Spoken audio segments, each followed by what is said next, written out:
Иван Александрович Ильин. Любопытство. Прекрасная вещь — обходиться без утешения, не нуждаться в нем, не ждать его. Так человек становится победителем, ему покоряется судьба. Но любопытный на это не способен. Каждый миг его надо чем-то новым утешить, чем-то новым обнадежить. Напряженно всматривается и вслушивается он в мир. Не промелькнет ли там что-нибудь новое? Что? Неважно. Что-нибудь неизвестное, неиспытанное, неслыханное. Иначе грозит скука. Любопытство ненасытно. Любопытный обжора. Его призвание — волчий аппетит. Подобно пылесосу, следует он за добычей и проглатывает новую пыль маленьких и больших событий. Да, разумеется, только пыль, которую он где-то накопил и с которой не знает, что делать. Позже искусная рука извлечет из него эту пыль разрозненных известий. Любопытный всегда восприимчив, но поверхностно, потому что он не вглядывается, он только смотрит, он хочет брать, воспринимать, пусть даже взятое вовсе неправда. Лишь изредка он это как-то использует, потому что он не созидатель. Он курит новизну, как сигареты, одну за другой, и дым улетает в воздух.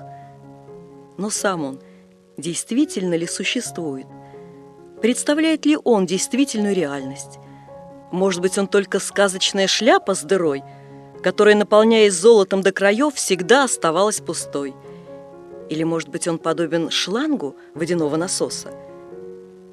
Для любопытного важен не факт, не правда, не проблема, а лишь порог неизвестного. Он вновь и вновь приступает его.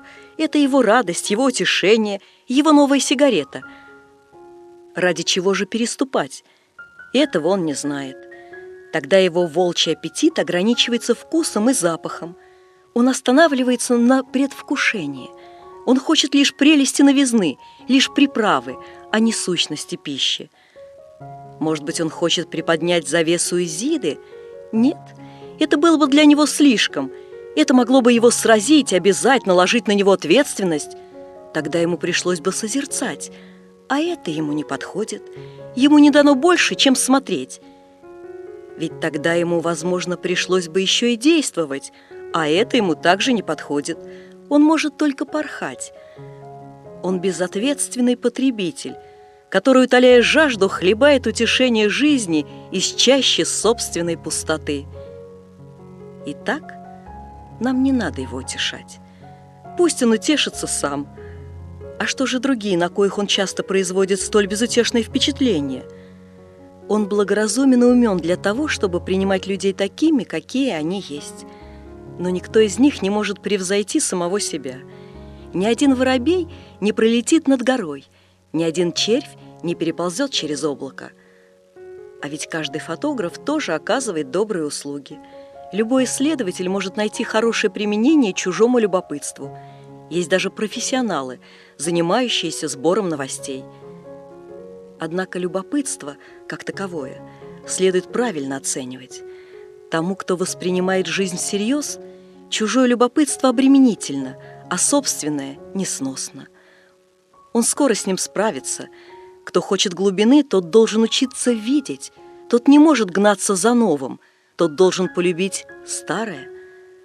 Потому что великое и существенное, святое и божественное – это древнее и вечное, но всегда новое и благодатное для видящего.